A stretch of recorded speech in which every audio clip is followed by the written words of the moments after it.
আল্লাহ পাকের বান্দা জনাব মুহাম্মদ রাসূলুল্লাহ সাল্লাল্লাহু আলাইহি ওয়াসাল্লামের উম্মতগণ, আল্লাহ পাক রব্বুল আলামিন আপনাকে আমাকে দুনিয়ার সমস্ত ফিতনা ফাসাদ থেকে পরিত্রাণ দিয়ে কোরআন ও হাদিসের মজলিস, আলেম ওলামা, মুমিন, মুত্তাকিন, জাকিরিন, শাকিরিনদের গুরুত্বপূর্ণ এক দামি মজলিসে আসার, বসার, বলার, শোনার তৌফিক আল্লাহ পাক দান করছেন। শুকরিয়া তান সবাই বলে আলহামদুলিল্লাহ। ইতিমধ্যেই কত মানুষ দুনিয়ার থেকে বিদায় হয়ে গেছে,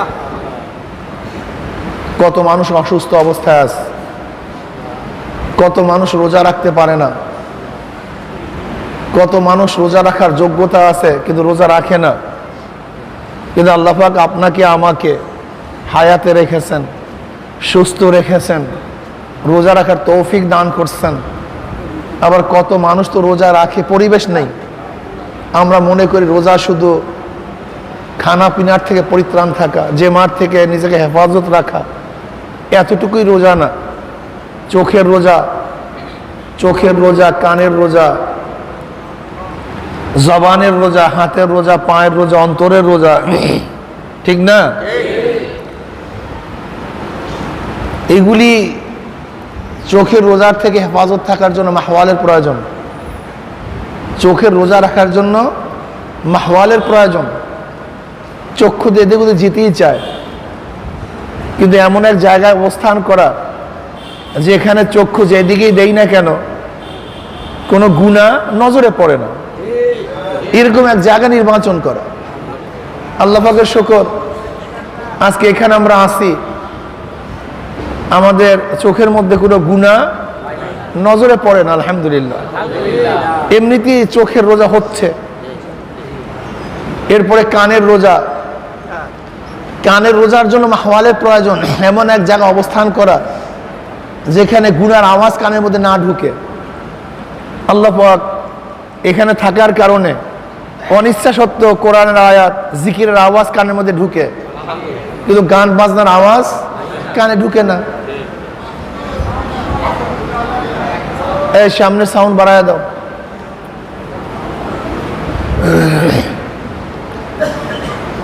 জবানের রোজা, আলহামদুলিল্লাহ, যারা তরবিয়াতে আসেন এরা তো সবসময় আলহামদুলিল্লাহ ইবাদতের মধ্যেই মগ্ন আছে।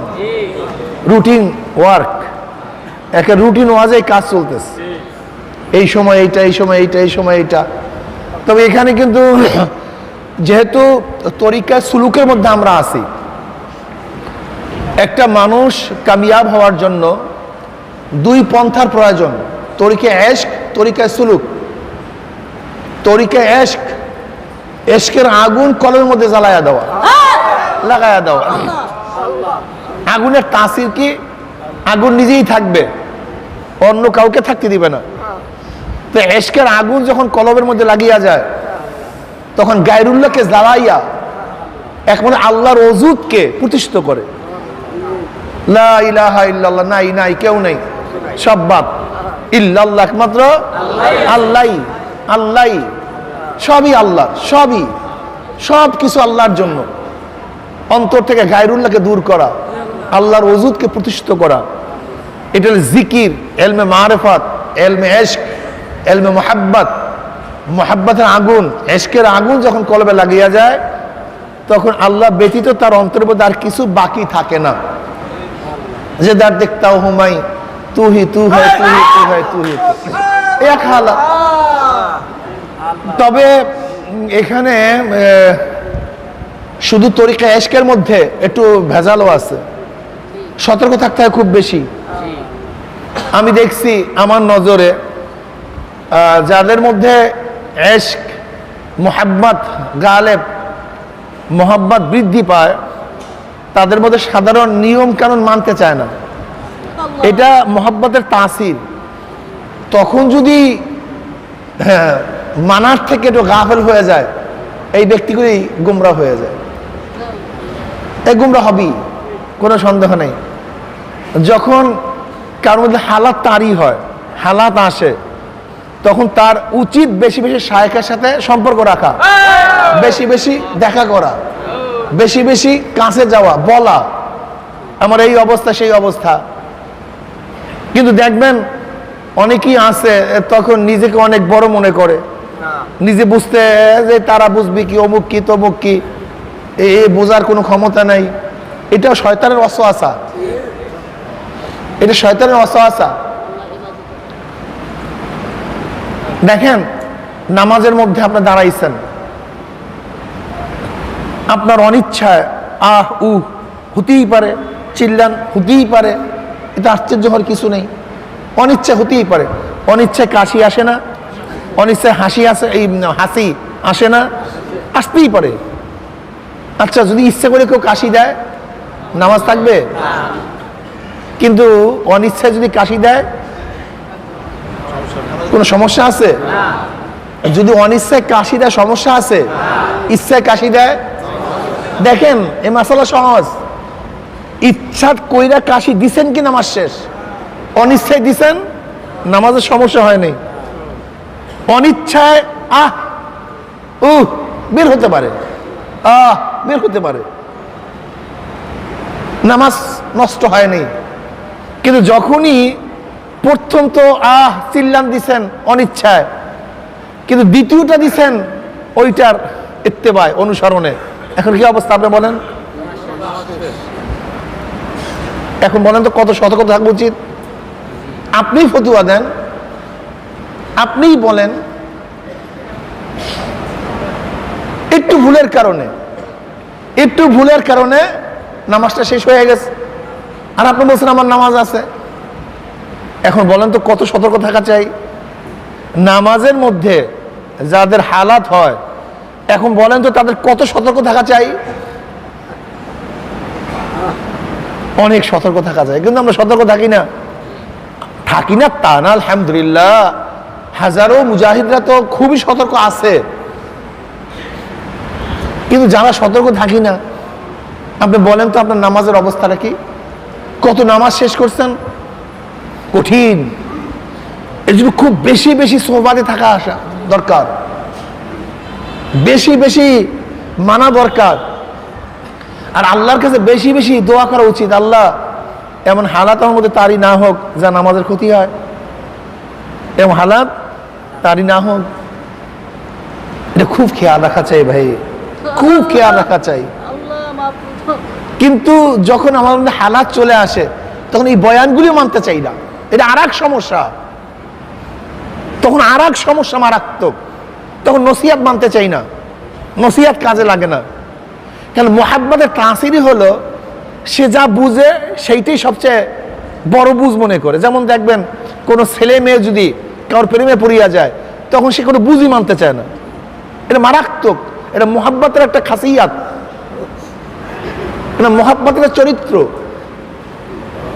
যে মানতে চায় না সে ধ্বংস হয়, যে মানে সে রক্ষা পায়। কথাটা বুঝতে পারি নাই? যে মানতে চায় না সে ধ্বংস হয়, যে মানে সে কামিয়াব হয়, রক্ষা পায়। এটা খাসিয়াত, মানতে চায় না। তখন আমাকে বেশি বেশি মানা উচিত, শরীয়ত অনুযায়ী চলা উচিত, খুব খেয়াল রাখা উচিত যেন আমি ধ্বংস না হয়ে যাই। আল্লাহ পাক একটা পর্যায়ে পৌঁছাইছেন, আল্লাহ না করুক আমার সামান্য সতর্কতার কারণে যেন আমি বরবাদ না হয়ে যাই। এটা তরিকে ইশক। আর তরিকে সুলুক শায়েখের দরবারে থাকবে, দীর্ঘদিন পর্যন্ত থাকবে, নিজের হালাত বয়ান করবে, আমার এই অবস্থা, আমার এই অবস্থা, আমার এই অবস্থা, আমার এই অবস্থা। সে ঔষধ দিবে, সতর্ক করবে, ট্রিটমেন্ট করবে, সেই ট্রিটমেন্ট অনুযায়ী নিজেকে বাস পরিশুদ্ধ করার চেষ্টা করবে। ওজব আছে, রিয়া আছে, কেবের আছে, হাসাত আছে, হুব্বে যা আছে, হুব্বে মালাল আছে, এগুলি থেকে আস্তে আস্তে আস্তে আস্তে একের পর্যায়ক্রমে সংশোধন হওয়া, ঠিক না? এর জন্য শায়েখের দরবারে থাকতে হয়। তো চরমোনাই আলহামদুলিল্লাহ আমাদের শায়েখগণ এত সুন্দর পদ্ধতি করছেন, আমি অনেক সময় পরেশান হয়ে যাই যে আসলেও আল্লাহ পাক রব্বুল আলামিন কার থেকে খেদমত নিলে এইভাবে আল্লাহ পাক রব্বুল আলামিন তাকে যোগ্যতা দিয়ে দেন। আপনি চিন্তাও করতে পারবেন না দাদাজান রহমাতুল্লাহ আলাইহি যেই সময় কিতাব লিখছেন এবং এই তরিকার পদ্ধতি পন্থা যাগুলি লিখে গেছেন, এখন আমরা প্রেশান হয়ে যাই। ওই সময় এত সহযোগী ছিল না, এত ওলামায়ে কেরাম ছিল না, কিন্তু কিভাবে এগুলি সাজায় গেছেন যে চিন্তাও করা যায় না, চিন্তাও করা যায় না। এই যে হালকা জিকির, এটা তরিকা সুলুকের একটা পদ্ধতি। এই যে মাসিক ইজতেমা, এটা তরিকা সুলুকের পদ্ধতি। আল্লাহ ওলিদের কিতাব পড়া, এটা তরিকা সুলুকের পদ্ধতি। চরমোনাইর ময়দানে আসা, এটা তরিকা সুলুকের পদ্ধতি। আল্লাহু আকবার। এই যে আমলের পরীক্ষা নেয়া, এইটা তরিকা সুলুকের পদ্ধতি। এই যে চরমোনাই তরবিয়াতে নিয়ে আসা, এটা কিসের জন্য? এই তরিকা সুলুকের পদ্ধতি। কিতাব পড়লে আপনি বুঝতে পারবেন আমার মধ্যে কি দোষ। কিতাব পড়লেই বুঝতে পারবেন আমি কোন অবস্থায় আছি, আমার হালাত কি। যেরকম দাদাজান কি বলছেন, যখন কিতাব পড়ো তখন তুমি ভাবো যে আমি বয়ান করতেছি, তুমি বয়ান শুনতেছো। বুঝেন নাই? তার মানে কি? এই যেমন নসিহত করতেছি আমরা সংশোধন হওয়ার জন্য, ঠিক কিতাবের মধ্যে এই সংশোধনগুলি দিয়ে আছে, আমি সংশোধন হয়ে যাই। এর জন্য কিতাব পড়া একটা তরিকা সুলুকের পদ্ধতি। এখানে যারা আসছেন, এখানে আসছি নিজের নফসকে পরিশুদ্ধ করার জন্য, কন্ট্রোল করার জন্য। নফস মরে না, ও কন্ট্রোল হয়, দমন হয়। নফস কোনোদিন মরে না, ও কন্ট্রোল হয়, নিয়ন্ত্রণ হয়। যদি নিয়ন্ত্রণ করতে পারেন তাহলে কামিয়াব, তাহলে কামিয়াব। এগুলি আল্লাহ পাকের সৃষ্টি। আল্লাহ পাক রব্বুল আলামিন মানুষকে এইভাবেই সৃষ্টি করেছেন। রিয়া, কেবের, হাসাদ, হব্বেজা, হব্বে মাল, এগুলো সব জন্মগত। এগুলি দূর করবেন কিভাবে? আমার রং, এটা আপনি দূর করবেন কিভাবে? আমার চক্ষুর ডিজাইন, এটা দূর করবেন কিভাবে? আমার নাকের ডিজাইন, এটা দূর করবেন কিভাবে? পারবেন না কেন? কথা বলেন না? জন্মগত। ঠিক রিয়া, কেবের, হব্বেজা, হব্বে মাল, হাসাদ, তারপরে কনজুসি, বুখুলি, এগুলি সব জন্মগত। তাহলে হুজুর তা আবার কিভাবে? দেখবেন একটা বাচ্চাকে আপনি 100 টাকা দিচ্ছেন, ছোট বাচ্চাকে, ও জানি না এইটা কয় টাকার নোট, এই দিয়ে কি করে, কিন্তু আপনি আবার টাকাটা চান, সে আর দেবে না, বকিল। এটা জন্মগত। এই যে কনজুসি, বকিলি, এটা জন্মগত। দুইটা বাচ্চা, একটা বাচ্চাকে আপনি একটা আপেল দেন, আর একটা বাচ্চাকে 2টা আপেল দেন, ও কিন্তু একটাও খেতে পারবে না, চাপাতেই পারে না। কিন্তু যাকে 2টা দিছেন আর যাকে একটা দিছেন, ও কি চুপ থাকবে? কি করবে? হ্যাঁ, করবে কি? ওটা করবে কি? ওটা করবে কি না? জন্মগত। হাসাদ, হিংসা, ওরে 2টা দিছে, আমাকে একটা দিছে, আমাকে আনতে হবে, লাগস। বুঝলেন? বরক্ত। দেখবেন না বাচ্চাকে আপনি কিছু করছেন, ধাম করে আপনাকে লাগাই দিবে। আপনি চিন্তা করতে পারছেন যে ছোট বাচ্চা সে আমাকে থাপ্পড় মারতেছে? থাপ্পড় কে মারে? নিজেকে যখন বড় মনে হয় তখনই তো থাপ্পড় মারে। নিজেকে যখন প্রতিশোধ নেওয়ার মতো ক্ষমতাদার মনে করে তখন তো প্রতিশোধ নেওয়ার জন্য সে সামনে অগ্রসর হয়। তো আপনাকে থাপ্পড় মারলে কেন?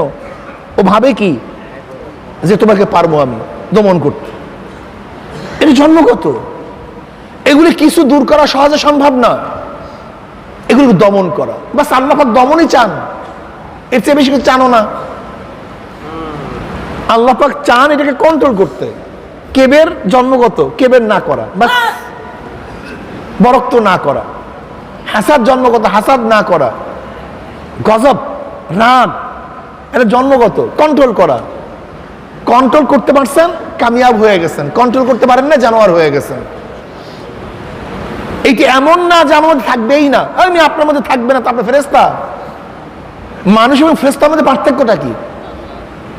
মানুষ এবং ফেরেশতার মধ্যে পার্থক্য তো এখানে।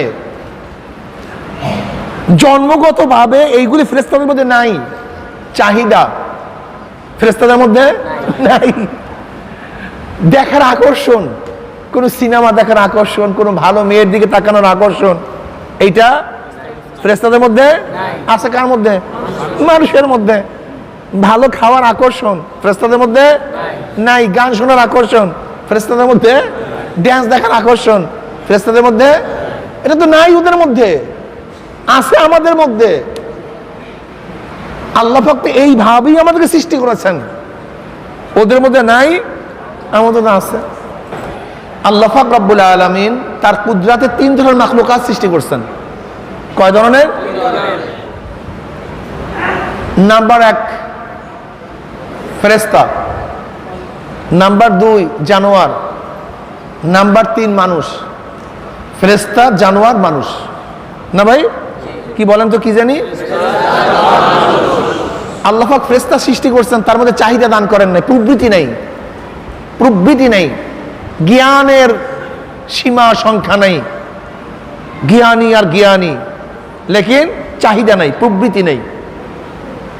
আল্লাহ পাক জানোয়ার বানাইছেন, তার মধ্যে প্রবৃত্তি আছে, চাহিদা আছে, কিন্তু জ্ঞান নাই, হুবা উল্টা। কিন্তু কি আছে? শুধু চাহিদা, শুধু চাহিদা, কিন্তু কি নাই? জ্ঞান নাই, প্রবৃত্তি, জ্ঞান নেই। উভয় সমন্বয় মানুষ। দেখছেন অবস্থাটা? উভয় সমন্বয় আল্লাহ পাক মানুষকে বানাইছেন, চাহিদাও আছে, হ্যাঁ, কি আছে? জ্ঞানও আছে, চাহিদাও আছে। ফেরেশতা জ্ঞানী, চাহিদা নাই, প্রবৃত্তি নেই। জানোয়ার প্রবৃত্তি আছে, কি নাই? জ্ঞান নাই। উভয় সমন্বয় মানুষ। যেই মানুষটা তার প্রবৃত্তিকে কন্ট্রোল করতে পারবে, চাহিদাকে কন্ট্রোল করতে পারবে, লোভ আছে, মনে চায়, জানোয়ারেরও মনে চায়, কিন্তু কন্ট্রোল নেই জানোয়ারের। যেমন জানোয়ার বলছে, জানোয়ারকে বলছে মালিক, খবরদার, এই তুই এই এলাকার ঘাসগুলি খাবি না, এই ধান খাবি না, এগুলো অন্যের, আমার এই খ্যাত, এইগুলি সব এইগুলো খাবি। কিন্তু যখনই সুযোগ পাবে কোনো নসিহাতে কাজ হবে না, ও পাইছে তো, হালাল না হারাম এই খবর তার মধ্যে নেই, ঠিক না? ব্যাস মেজাজ খারাপ হয়েছে, রাগ বাঁচছে তো গুথা দিয়া পেট ফাইয়া ফেলাইছে। কেন ফাটতেছি, কেন করতেছি, এই জ্ঞান ওর মধ্যে নাই। যৌনতা আসছে তো যে কোনো জায়গায়, বাস এটা কি মাঠ না ঘাট না হালাল না হারাম, এর টেনশন তার মধ্যে, শুধু চাহিদা। ফেরেশতার মধ্যে এগুলি একটাও নেই। খাওয়ার চাহিদা নাই, দেখার চাহিদা নাই, যৌনতা নাই, কিচ্ছু ওদের মধ্যে নেই না। উভয় সমন্বয়। চাহিদা নাই তা না, আছে, কিন্তু আকল দিয়ে কন্ট্রোল করা, এইটা বৈধ কি বৈধ না, উচিত কি উচিত না, যাব কি যাব না, ব্যাস এই লাগছে। নাই তা না, খাওয়ার চাহিদা আছে, আবার আকল বলতেছে হালাল না হারাম। দেখার চাহিদা আছে, আকল বলতেছে বৈধ কি বৈধ না। আমার হাত দিয়ে কোনো কিছু করার ক্ষমতা আছে, উচিত কি উচিত না। পাও দিয়ে কোনো দিকে হাঁটার ক্ষমতা আছে, যাব কি যাব না। এই আকলের সাথে সবসময় টক্কর লাগিয়েই থাকে, সবসময় দ্বন্দ্ব চলতে থাকে। কি চলে কি চলে না ভাই বলেন? সবার সাথে চলতে থাকে সবসময়। তাহলে এই যে টক্কর লাগছে, এই দ্বন্দ্ব লাগতেছে, দ্বন্দ্ব চলতে থাকে। এখানে যে কামিয়াব হয়ে যায় নফসের উপরে, সেইটা ওয়ালাকাদ কাররামনা বনি আদম, সে সবচেয়ে দামি হয়ে যায়। ওয়ালাকাদ কাররামনা বনি আদম সবচেয়ে দামি হয়ে যায়। কেমন দামি জানেন? ফেরেশতারা যেখানে যেতে পারে না, সেখানে মানুষ যেতে পারে। ফেরেশতাদের চেয়েও দামি হয়ে যায়, এত মারাত্মক। আল্লাহ পাক তাদের মধ্যে এত ক্ষমতা দান করেন, এত ফজিলত দান করেন, এত উচ্চ মাকাম দান করেন। দুনিয়ার মধ্যে আল্লাহ পাক রব্বুল আলামিন তাদেরকে অনেক মাকাম দান করেন, অনেক মাকাম দান করেন, ঠিক না? ওমর ইবনে খাত্তাব রাদিয়াল্লাহু তাআলা আনহু, কি অবস্থা! সুবহানাল্লাহি ওয়া বিহামদি। মদিনার মিম্বারে খুতবা দেন, সিরিয়ায় কমান করেন, ইয়া সারিয়াতুল জাবাল, ইয়া সারিয়াতুল জাবাল, এই সারিয়া পাহাড় দিকে তাকাও। অথচ মদিনায় কমন চলতেছে সিরিয়ায়, অথচ সিরিয়া আওয়াজও চলে গেছে। কি অবস্থা, চিন্তা করা যায়। পানির মধ্যে চিঠি মারে, চিঠি পড়তে দেরি, নীল নদীর মধ্যে পানি ফোয়ারা সৃষ্টি হইতে দেরি করে না। অবস্থা বুঝেন। ভূমিকম্প হয়েছে মদিনার মধ্যে, ওমর ইবনে খাত্তাব রাদিয়াল্লাহু তাআলা আনহু লাঠি দিয়ে আঘাত করছে, থাম, অমনি বুক উঠে গেছে। কি বুঝলেন? মারাত্মক অবস্থা।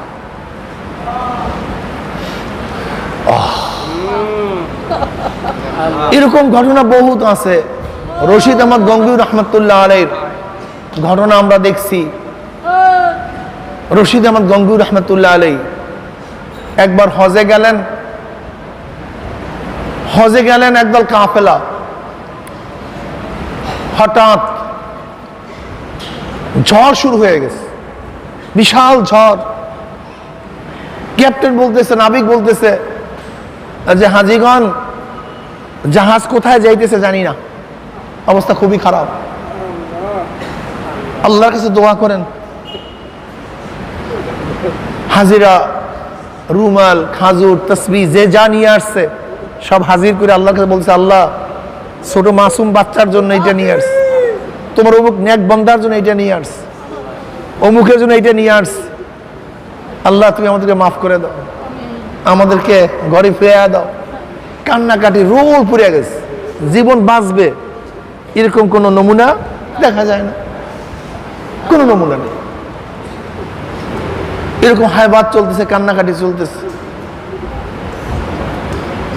গভীর রাত্রে যে রওয়ায়াত করতেছেন দেওবন্দ মাদ্রাসার মুহাদ্দিস, হঠাৎ আমার জিমটা নিয়ে আসছে। হঠাৎ স্বপ্নে দেখি রশিদ আহমদ গঙ্গুই রহমতুল্লাহ আলাইহি একটা ডিঙ্গি নৌকার উপরে জাহাজের ট্যাগ দিয়া বসে আছে। অমনি তার ঘুম ভেঙে গেছে। লামুজাহাবির এই ঘটনা শুনলে বলবো, দেখো শিরক কয় কিরে, শিরক কাকে বলা হয়, কি কথা ঠিক না? ওদের সব জায়গায় শিরক। আল্লাহ পাক রব্বুল আলামিন তার বান্দাদের মধ্যে আল্লাহ পাক রব্বুল আলামিন এমন ক্ষমতা দান করেন যা চিন্তাও করা যায় না। কিছুক্ষণ পরে নাবিক বলতেছে, হাজী সাহেবগণ, আল্লাহ পাক আপনাদের দোয়া কবুল করছে, জাহাজ তার গতিতে চলে আসছে এবং জাহাজ আগের তুলনায় 200 মাইল সামনে চলে গেছে।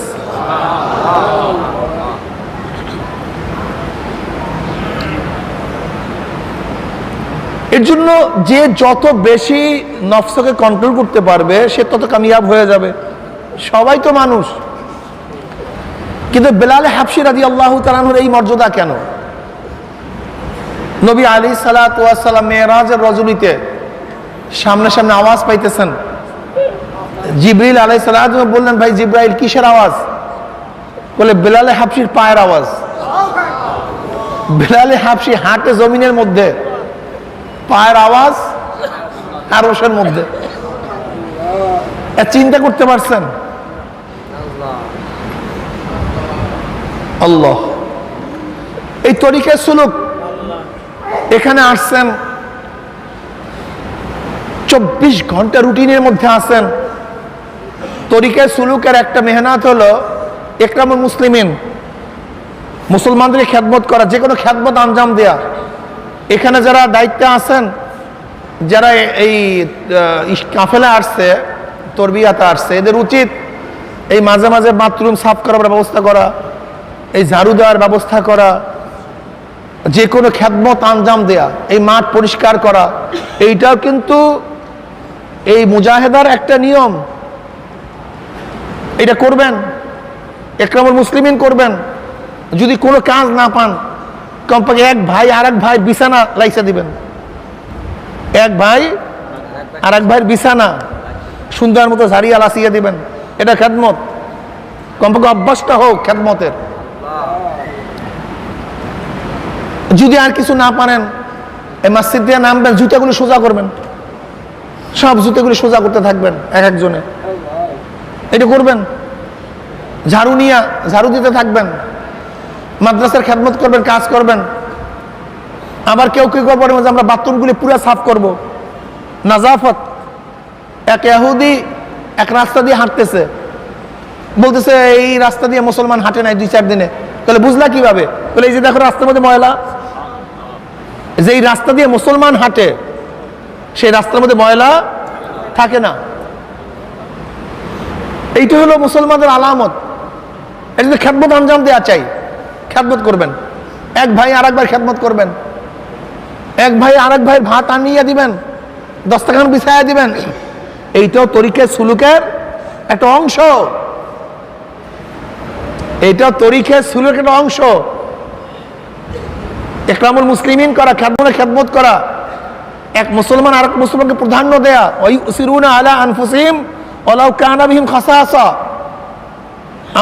আমার চেয়ে আমার ভাই ভালো থাকুক, আমি একটু খারাপ থেকে আমার ভাই ভালো থাকুক, আমি কষ্ট করি আমার ভাই কষ্ট কম করুক, এই সাধনা করা, এইটা কিন্তু তরিকে সুলুকের একটা অংশ। কথাটা বুঝতে পারছি? হ্যাঁ, এখানে আসছি কেন? এখানে আসছি নিজেকে দমন করার জন্য। আমি কিচ্ছু না, আমি কিছু না, এটাকে দমন করার জন্য এখানে আসছি। নিজেকে ভুলার জন্য আসছি, নিজেকে ভুলাবার জন্য আসছি। এর জন্য এটা করবেন, এটা করবেন সব সময়। ইকরামুল মুসলিমিন করবেন, খেদমত করবেন। যখনই খেদমত করবেন তখন নিজের মধ্যে কিছুটা হলো তাওয়াজু চলে আসবে, জুতা সোজা করবেন। বুঝাইতে পারছি? এটা করবেন। এখানে আসছি তো কামাই করার জন্য। আল্লাহ পাকের শুকর, এই তরিকার মধ্যে তরিকা ইশক এবং তরিকা সুলুক উভয় আছে। এর জন্য চরমোনাই মুজাহিদদের মধ্যে দেখা যায় কামিয়াবি আলহামদুলিল্লাহ অনেক বেশি, অনেক বেশি। আল্লাহ আমাদের সবাইকে কবুল করে নেন। শাহরু রমজান আল্লাযী উনজিলা ফীহিল কুরআন, এই রমজান মাসে আল্লাহ পাক রব্বুল আলামিন কোরআন নাযিল করছে। কি নাযিল করছে? কোরআন সবচেয়ে দামি এক কিতাব, এর চেয়ে দামি কোনো কিতাব নেই। গোটা দুনিয়ার মধ্যে এমন একটা কিতাব নাই, বই নাই যার শুরুতে লেখা লা রাইবা ফি, কোনো সন্দেহ নাই, শোভা নাই। শুধু একটা কিতাব দুনিয়ার মধ্যে পাওয়া যায়, সেই কিতাবের নাম কোরআন। তার শুরুতেই লেখা লা রাইবা ফি, কোনো কি নাই, সন্দেহ নাই। ইমাম জালালুদ্দিন সুয়ুতী রাহমাতুল্লাহ আলাইহি কোরআনের মধ্যে বহুত মুজিজার কথা বয়ান করছেন, ইতকানের মধ্যে বহুত মুজিজার কথা বয়ান করছেন। কোরআন এমন এক কিতাব, আল্লাহু আকবার, যা শুনলে মানুষ হেদায়েত হয়ে যায়, যা শুনলে মানুষ হেদায়েত হয়ে যায়। কোরআন নাজিল হয়েছে রমজান মাস। এই রমজান মাসে কোরআন নাজিল হওয়ার কারণে রমজান মাসের দামও বেড়ে গেছে। কোরআন নাজিল হয়েছে শবে কদরে, এই জন্য 1000 রাত্রির চেয়ে শবে কদরের মর্যাদা বেড়ে গেছে। কোরআন নাজিল হয়েছে মক্কা নগরীতে, গোটা দুনিয়ার নগরীর মধ্যে মক্কা নগরীর দাম বেড়ে গেছে। কোরআন নাজিল হয়েছে হেরা পর্বতে, সমস্ত পাহাড়ের মধ্যে হেরা গুহা দামি হয়ে গেছে। কোরআন নাজিল হয়েছে জিব্রাইলের মাধ্যমে, সমস্ত ফেরেশতার মধ্যে জিব্রাইল দামি হয়ে গেছে। কোরআন নাজিল হয়েছে জনাব মুহাম্মদ রাসূলুল্লাহ সাল্লাল্লাহু আলাইহি ওয়াসাল্লামের উপরে, সমস্ত নবীদের মধ্যে আমার নবী সর্দার হয়ে গেছে। কোরআন যেই কাগজে লেখা হয় সেই কাগজটা সমস্ত কাগজের দামি হয়ে যায়। যেই কালি দিয়ে লেখা হয় সেই কালিটা দামি হয়ে যায়। কোরআনকে যে কাপড় দিয়ে আবৃত করা হয় সেই কাপড়টা, গেলাপটা সমস্ত কাপড়ের চেয়ে দামি হয়ে যায়। কোরআনকে যে কাঠের উপরে রেখে তেলাওয়াত করা হয় সেই রেহালটা সমস্ত কাঠের চেয়ে দামি হয়ে যায়। কোরআন যার অন্তরের মধ্যে থাকে সেই কলবটা, সেই মানুষটা সমস্ত মানুষের মধ্যে দামি হয়ে যায়। আল্লাহু আকবার। খায়রুকুম মান তাআল্লামাল কুরআনা ওয়া আল্লামাহু, তোমাদের মধ্যে সবচেয়ে দামি যে কোরআন শিক্ষা দেয়, কোরআন শিক্ষা নেয়। কোরআন এমন এক মৌজেজ, এমন এক মৌজেজ জনাব মুহাম্মদ রাসূলুল্লাহ সাল্লাল্লাহু আলাইহি ওয়াসাল্লাম হাদিসের মধ্যে ফরমান যে আল্লাহ পাক রব্বুল আলামিন অন্য অন্য নবীদেরকে মুজিজা দান করছেন, আর আমাকে আল্লাহ পাক রব্বুল ওহী দান করছেন। আশা করি অন্য নবীদের থেকে আমার উম্মতের সংখ্যা অনেক বেশি হবে। বলেন আলহামদুলিল্লাহ।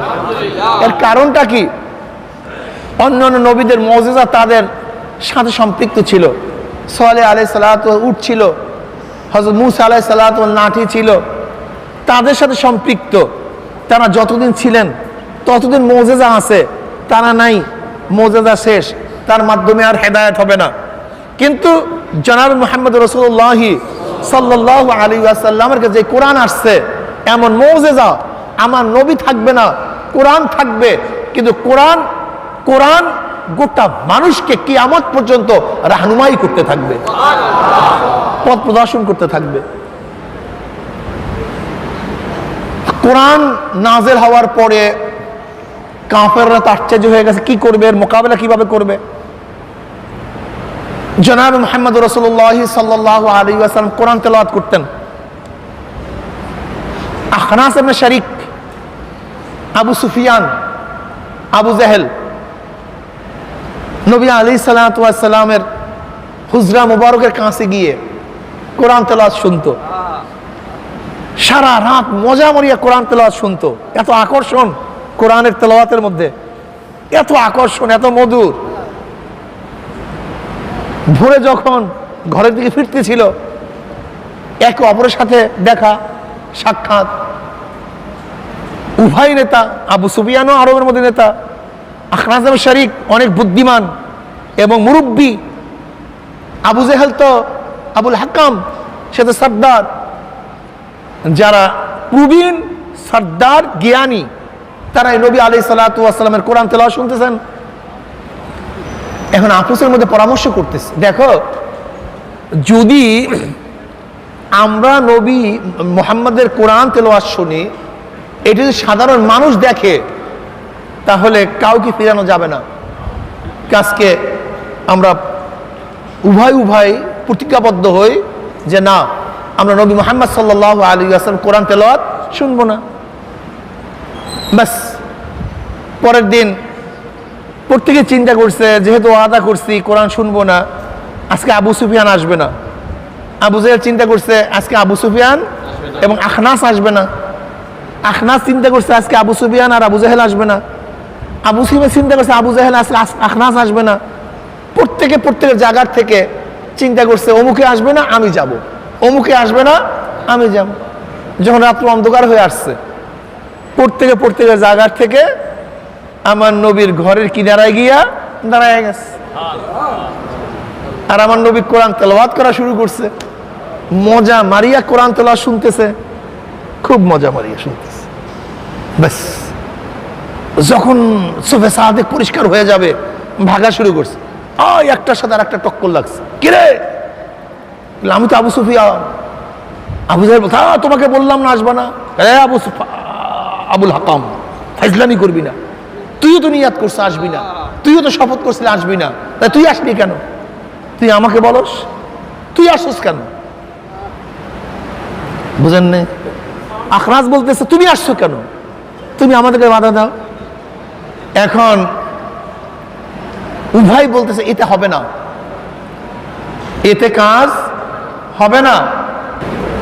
আখনাস সবচেয়ে মুরব্বী ছিল, সে লাঠি ভর দিয়া আবু সুফিয়ানের কাছে গেছে,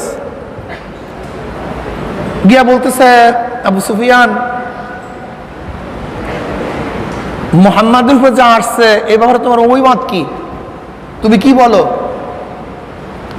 তুমি যে ধারণা করো আমি একই ধারণা করি, যে মুহাম্মদ যে কোরআন তেলাওয়াত করে এটা ঐশ্বিক এক গ্রন্থ, এটা মানুষের বানানো হতে পারে না। এবার আখনাস আবার লাঠি ভর দিয়া আবু জাহেলের কাছে গেছে, গিয়া বলছে আবুল হাকাম তোমার কি ধারণা?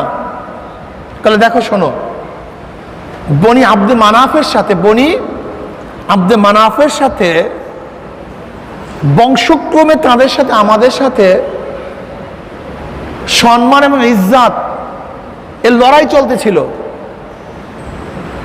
খুব ভালো মতো বুঝবেন, একজন আরেকজনকে গ্রহণ করতে না পারার কারণটা কি।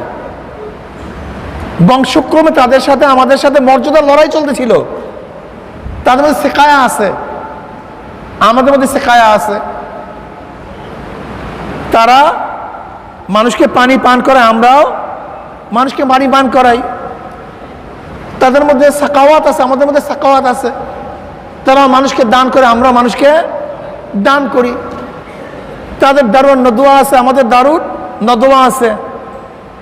তাদের মধ্যে যোদ্ধা আছে, আমাদের মধ্যেও যোদ্ধা আছে। মর্যাদার লড়াইতে আমরা উভয় যখন সমানে সমানে চলতেছিলাম,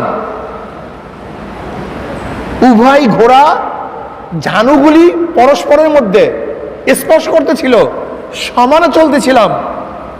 হঠাৎ করে তারা বলতেছে আমাদের মধ্যে নবী আসছে, কিন্তু আমাদের মধ্যে নবী নেই। কাজে মর্যাদার লড়াইতে তারা আমাদের সাথে আগায় গেছে। কাজে আমি কোনোদিন তাকে মানব না। কি বুঝলেন? ইয়ারিফুনাহু কামা ইয়ারিফুনা আবনাআহুম। তারা নবীকে চিনত যেইভাবে তারা তার সন্তানকে চিনত। আবু জাহেল নবীকে চিনত না তা না, চিনত, লেকিন হাসাদের কারণে, হিংসার কারণে গ্রহণ করতে পারে নাই। ক্ষমতা ছুটিয়া যাবে, ক্ষমতা চলিয়া যাবে, এর জন্য গ্রহণ করতে বুঝে নাই তা না, জানতো না তা না, চিনত না তা না, লেকিন ক্ষমতা হারায় ফেলাবে। আমাদের চেয়ে মর্যাদার দিক থেকে সে উপরে উঠে যাবে, এটা সহ্য করতে পারে নাই। বলেন তো আবু লাহাব নবী আলাইহিস সালাতু ওয়াস সালামের উপরে কবে থেকে হিংসা শুরু করছে জানেন? দেখেন আবু লাহাবও কিন্তু নবী আলাইহিস সালাতু ওয়াস সালাম চাচা, আবু তলেবও তার চাচা। সরদার দু আলম আলাইহিস সালাতু ওয়াস সালাম ছোট ছিলেন। আবু তলেব এবং আবু লাহাব উভয়ের মধ্যে মল্লযুদ্ধ শুরু হয়েছে। মল্লযুদ্ধ, কুস্তি ধরে না, আগেকার কুস্তি ধরে না আমরা, এরকম কুস্তি শুরু হয়ে গেছে। তা আবু লাহাব আবু তলেবকে নিচে ফেলাইয়া দিস, মল্লযুদ্ধে নিচে ফেলাইয়া দিস। নবী আলাইহিস সালাতু ছোট বাচ্চা, খুব খেয়াল দেন কথার দিকে। নবী আলাইহিস সালাতু গিয়া নিচের থেকে আবু তলেবকে উঠাবার চেষ্টা করতেছে, তার চুল ধরিয়া উঠাবার চেষ্টা করতেছে। আবু লাহাব বলতেছে নবী আলাইহিস সালাতু আসসালামকে, তুমি আমার ভাতিজা, আমি তোমার চাচা, আবু তলেবও তোমার চাচা, লেকিন তুমি আমাকে সাহায্য না করিয়া আবু তলেবকে সাহায্য করতেছো কেন? তখন নবী আলাইহিস সালাম জবাব দিয়েছিলেন, উভয় আমার চাচা, কিন্তু আপনার অপেক্ষা সে আমার কাছে প্রিয়। এই কথাটা আবু লাহাব সহ্য করতে পারে নাই, এটা পছন্দ হয় নাই। সেখান থেকে নবী আলাইহিস সালাতু ওয়াস সালামের উপর বিদ্বেষ শুরু হয়ে গেছে। সেখান থেকে এই বিদ্বেষের কারণে আবু লাহাব আমার নবীর বেয়াই ছিল, আমার নবীর বেয়াই, কিন্তু উতবা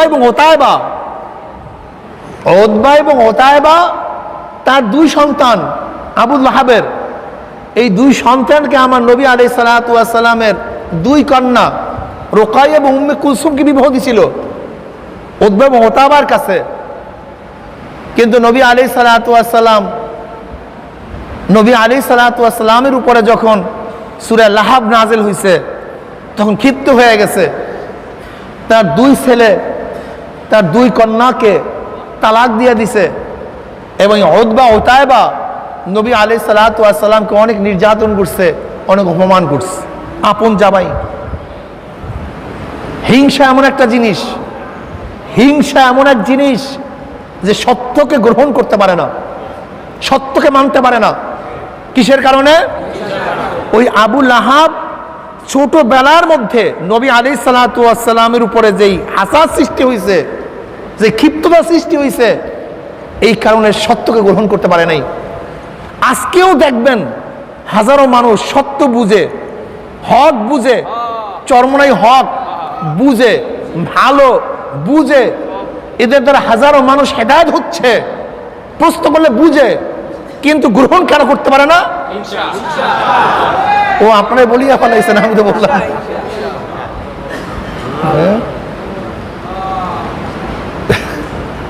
আবু লাহাবের জন্য কিন্তু আল্লামা সুয়ুতী রহমাতুল্লাহ আলাইহি খাশাইশুল কুবরার মধ্যে হাদিস নিয়ে আসছেন। আমি হাওলা দিয়ে দিলাম, খাশাইশুল কুবরার মধ্যে সুয়ুতী রহমাতুল্লাহ হাদিসগুলি নিয়ে আসছেন। এত মারাত্মক অবস্থা। হাসান সত্যকে কবুল করতে পারে না, সত্যকে গ্রহণ করতে পারে না। আর যখন আপনার মধ্যে আমার মধ্যে হাসাদ থাকবে, মনে করতে হবে আমিও এবং আপনিও সত্যকে গ্রহণ করতে পারবো না। মনের মধ্যে নিয়াত থাকতে হবে, যার মাধ্যমে ইসলামের খেদমত হোক, দ্বীনের খেদমত হোক, আল্লাহ পাক যেন তাকে কামিয়াব করে দেন। কাকে হিংসা করবেন? কি হিংসা করবেন? আমি আহলুস সুন্নাত ওয়াল জামাতের সমস্ত আকীদার লোকদেরকে বলবো, যাদের সাথে দেওবন্দের নিসবত আছে, আমি ওই সমস্ত বন্ধুদেরকে বলবো, হে আমার দোস্ত, হে আমার বন্ধু, অবস্থা খুবই সঙ্গীন, অবস্থা খুবই মারাত্মক। তুমি কি দেখেছো ঢাকা ইউনিভার্সিটিতে এই রমজান মাসে ইসলামের উপরে মৌলবাদীদেরকে নিয়ে, মুসলমানদেরকে নিয়ে যেইভাবে কটূক্তি করা হয়েছে তা সহ্য করা যায় না। তুমি দেখছো এই রমজান মাসে? হ্যাঁ, আজকে ইসকানের সদস্যরা, হিন্দু সদস্যরা ইসকানের হিন্দুদের ড্রেস পরে, সেখানে ওই যে লাল সুতা পরে তারা বক্তৃতা করে। ওই যে আপনারা দেখেছেন আবরারকে যারা হত্যা করছে, আবরারকে যে হিন্দু ছেলেরা হত্যা করছে, তাদের ঘরের মধ্যে মূর্তি ছিল, মূর্তির ছবি ছিল। তারা সম্প্রদায় হয় না। কোন হিন্দু ছাত্র, হিন্দু অফিসার, হিন্দু ছাত্রদের রুমের মধ্যে যদি মূর্তির ছবি থাকে তাহলে তারা সাম্প্রদায়িক হয় না।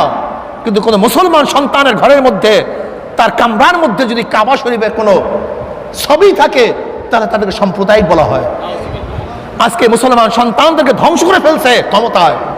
যেরকম আবু জাহেল ক্ষমতার লোভের কারণে, আবু জাহেল ক্ষমতার লোভের কারণে সত্যকে গ্রহণ করতে পারে নাই।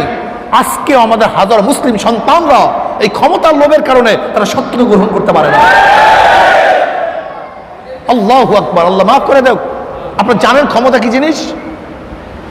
আবু জাহেল ইয়ারিফুনাহু কামা ইয়ারিফুন আবনাহুম, আমার নবীকে চিনতো যেইভাবে তারা তার সন্তানকে চিনে। এরপরেও কেন ইসলাম গ্রহণ করে নাই? সত্যকে কেন গ্রহণ করে নাই? ক্ষমতা চলে যাবে, ক্ষমতা চলে যাবে, আর কিচ্ছু না।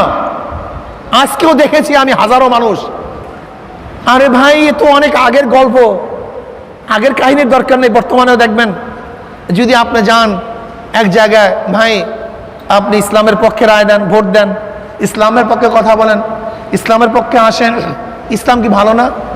ইসলাম কি সত্য না? অমুক দল কি সত্য না? অমুক দল কি ভালো না? অমুক নেতা কি আপনার চেয়ে ভালো না? অমুক ক্যান্ডিডেট কি যেই ক্যান্ডিডেটের সাপোর্ট করেন তার চেয়ে ভালো না? বলবো হ্যাঁ ভালো।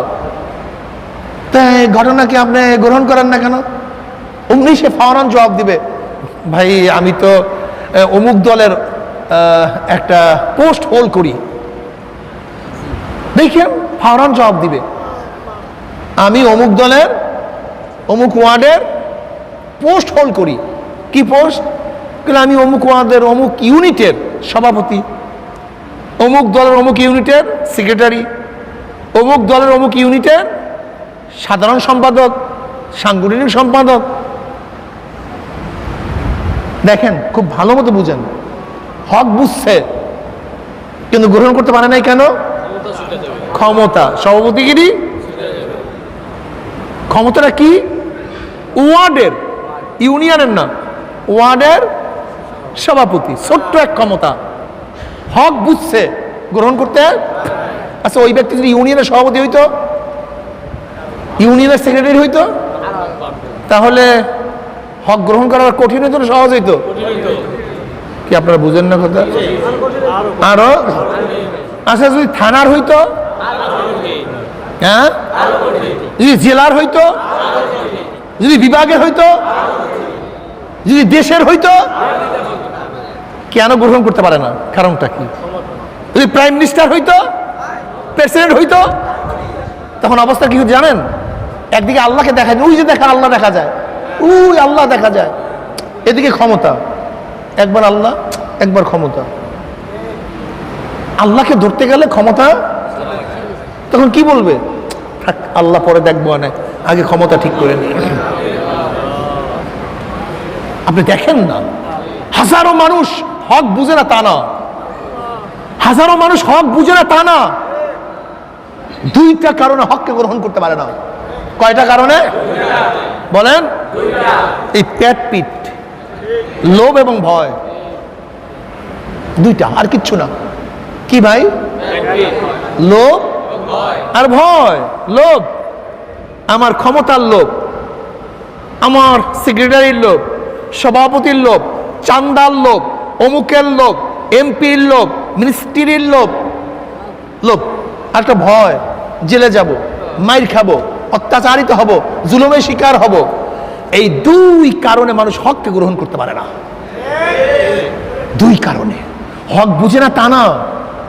আজকেও দেখবেন মুসলমান সন্তানদের জবান থেকে ইসলামের বিরুদ্ধে যে কথা বের হয়, মুসলমানের সন্তান তুমি দল করো ঠিকই, কিন্তু ইসলামকে বাদ দিও না।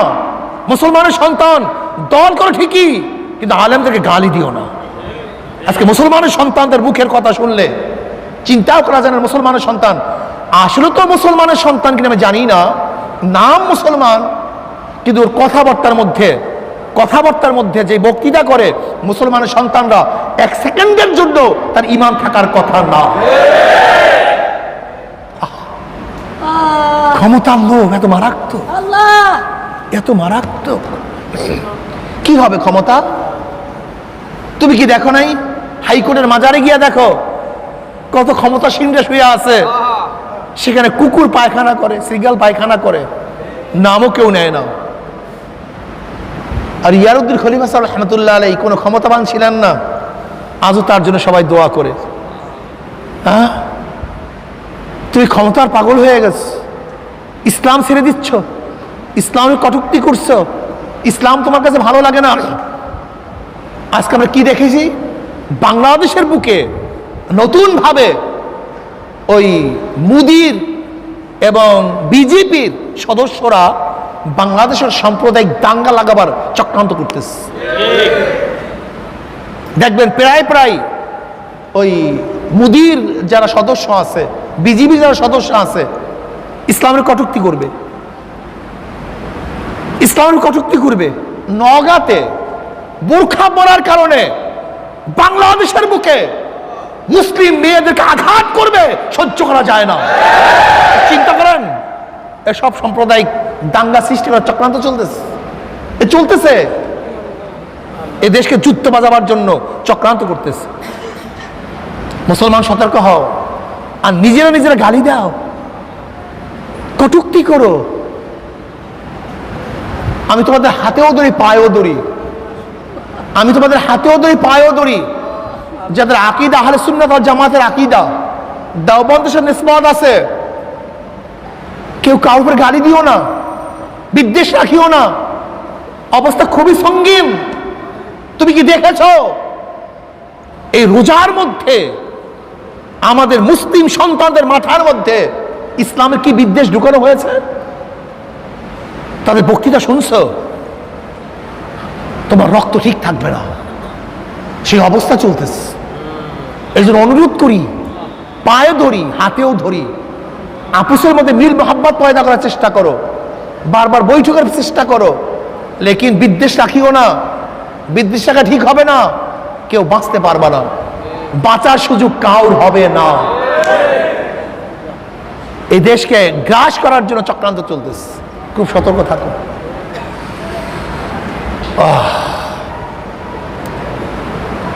ইমানকে মজবুত করেন, রমজান মাসে ইমানকে মজবুত করেন। দুনিয়া কিছু না, দুনিয়া কিছু না, একদিন মারা যাব, থাকবো না। বহুত মানুষ চলে গেছে, বহুত মানুষ আজকে দুনিয়াতে নাই, আমরাও থাকবো না, আমরাও থাকবো না। কি নিয়ে রওনা করলাম? কোথায় রওনা করলাম?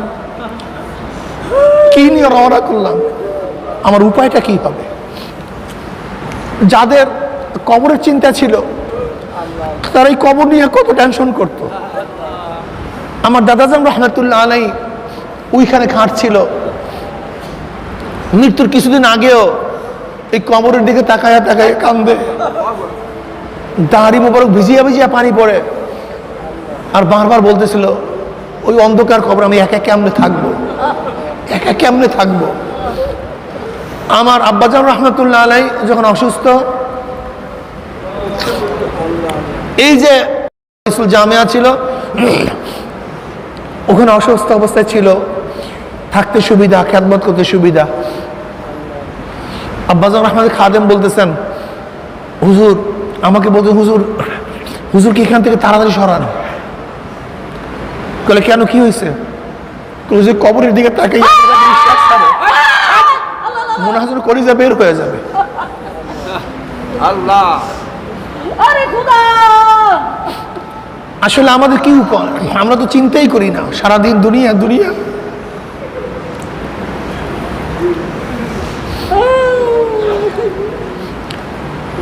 আমাদের সবসময় চিন্তা করা উচিত।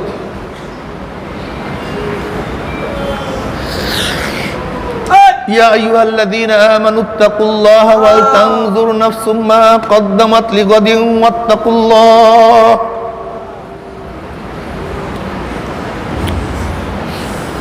ইয়া আইয়ুহাল্লাযীনা আমানু তাকুল্লাহা ওয়াল তানজুর নাফসুম মা কদ্দামাত লিগাদিন ওয়াত্তাকুল্লাহ। প্রত্যেকটা মানুষের চিন্তা করা উচিত আগামী কিয়ামতের ময়দানে আল্লাহর সামনে দাঁড়িয়ে হিসাব দেওয়ার জন্য।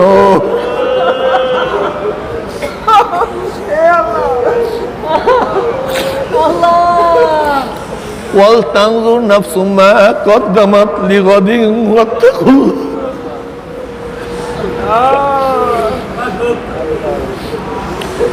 প্রত্যেকটা মানুষের চিন্তা করা উচিত, ভাবনা করা উচিত, ফিকির করা উচিত আগামী কিয়ামতের ময়দানের জন্য দুনিয়া থেকে অগ্রিম কি প্রেরণ করছে, কত নামাজ আল্লাহর দরবারে পৌঁছাইছে, কত রোজা, কত জিকির, কত তেলাওয়াত, কত গুনার থেকে তওবা করতে পারছে। আমার মাওলার কাছে দাঁড়ায় সব কিছু হিসাব দিতে হবে। লা ইউগাদিরু সাগীরাতাও ওয়ালা কাবীরাতান ইল্লা আহসাহা। ছোট বড় কোন জিনিসই বাদ পড়বে না। আল্লাহ তুমি আমাদের সবাইকে মাফ করিয়া দাও।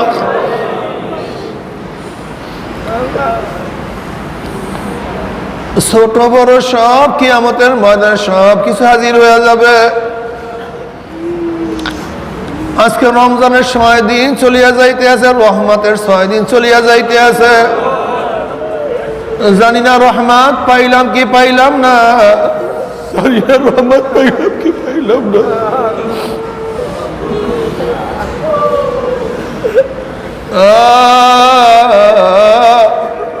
নবী আলাইহিস সালাতু ওয়াস সালাম ফরমান, যার উপর রমজান মাস চলিয়া গেল, এই রমজান মাস পাইয়াও নিজেকে জাহান্নাম থেকে নাজাত দিতে পারলো না, জাহান্নাম থেকে নিজের নামটা কাটাইতে পারলো না, ওর উপরে আল্লাহ পাকের লানত। জানি না গুনাহ খাতা মাফ করাইতে পারলাম কি পারলাম না। যদি গুনাহ খাতা মাফ না করাইতে পারি, তোমার সে আমার সে বড় হতভাগার কেউ নাই। তোমার সে আমার সে হতভাগার কেউ হইতে পারে না। মাওলা রে, ও আমার মাওলা রে, গুনাহ খাতা মাফ না করাইয়া কাউকে ডাক দিও না।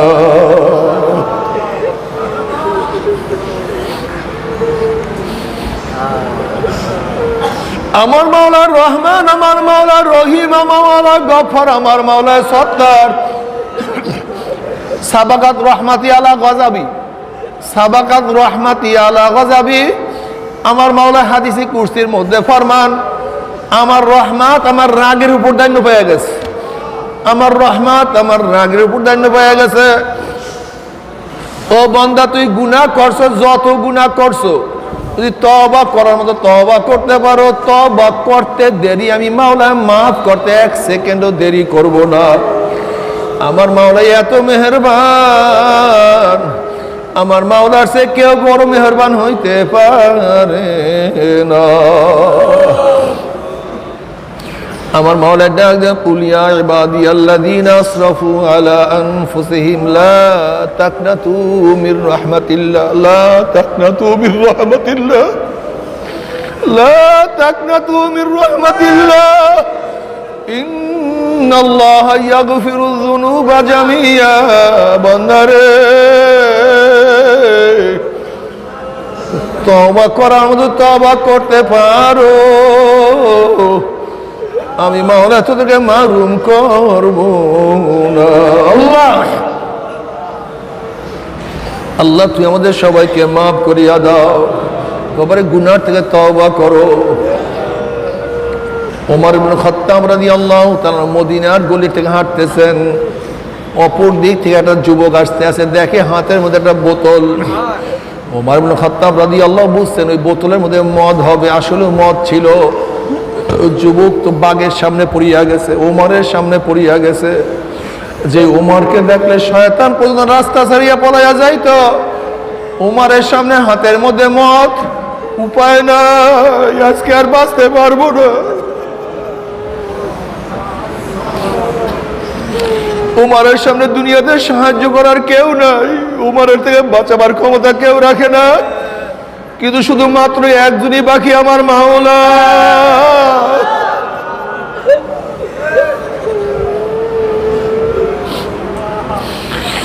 যুবক মনে মনে আল্লাহকে বলে, মাওলা রে, উমার থেকে আজকে বাঁচার কোনো সুযোগ নাই, কেউ আমাকে বাঁচাতে পারবে না, তুমি ছাড়া উপায় দেখি না মাওলা রে।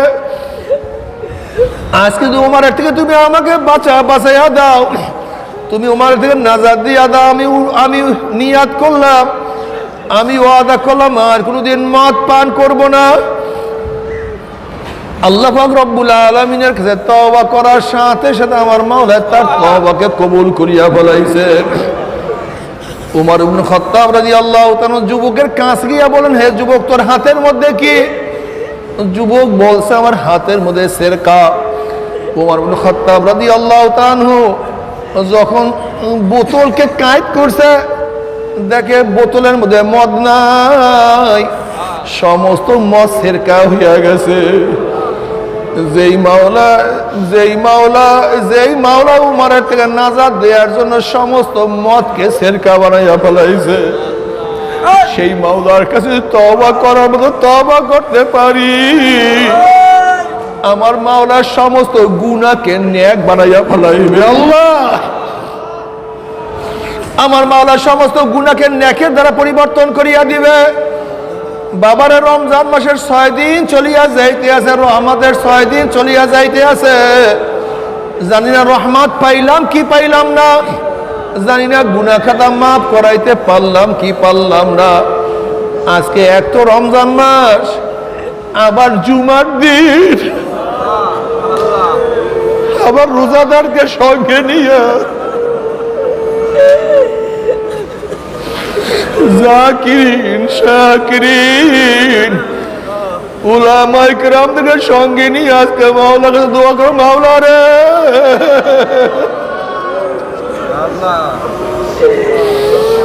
মাহরুম করিও না,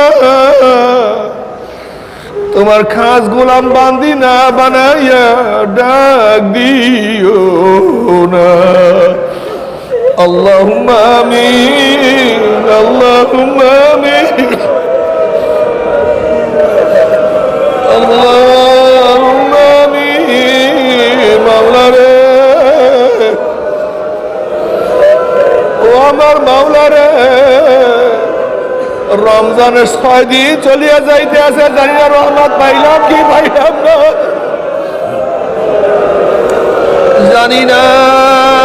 জানি না রহমত পাইলাম কি পাইলাম না। আল্লাহ গোটা দুনিয়াকে রহমত দ্বারা পরিপূর্ণ করিয়া দাও। আল্লাহ গোলা মাখলুককে রহমত দ্বারা পরিপূর্ণ করিয়া দাও।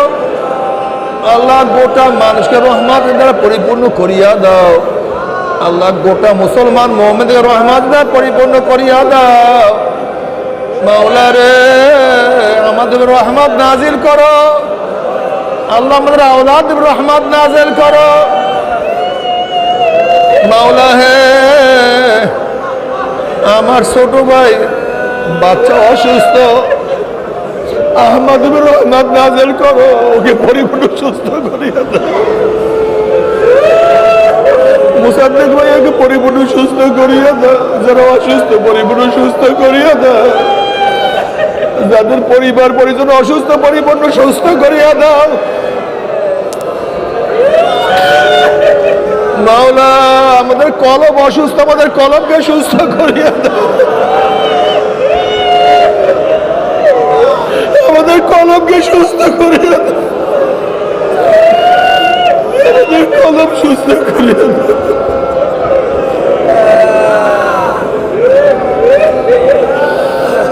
মাওলা, আল্লাহ গুনাহ খাতা মাফ করিয়া দাও। গুনাহ খাতা মাফ করিয়া দাও। গুনাহ খাতা মাফ করিয়া দাও। গুনাহ থেকে বাঁচিয়া থাকার তৌফিক দিয়া দাও। আল্লাহ তোমার জমিনে তোমার হুকুমত, ইসলাম হুকুমত কায়েম করে দাও। আল্লাহ যতদিন জিন্দা ইসলামে জিন্দা রাখিও। যখন শেষ ডাক দিবে ঈমানের সাথে ডাক দিও। আল্লাহ আসমানে গজব জমিনে গজব থেকে হেফাজত করো। আল্লাহ আসমানে গজব জমিনে গজব থেকে হেফাজত করো। আল্লাহ তুমি রোজাকে কবুল করিয়া নাও। আমাদের আওলাদ তোমার খাস গোলাম মানুষকে কবুল করিয়া নাও।